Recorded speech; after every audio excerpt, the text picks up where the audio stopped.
Hi, we're Meat and Bone, and today we're gonna cook some baby back ribs.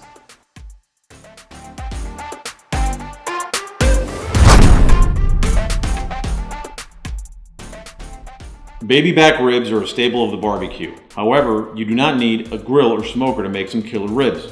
Today, we will show you how you get it done in your oven. Note that while baby back ribs are more popular, high-quality St. Louis spare ribs like the ones found at Meat and Bone can be cooked exactly the same way. It all starts with high-quality ingredients. It makes a huge difference.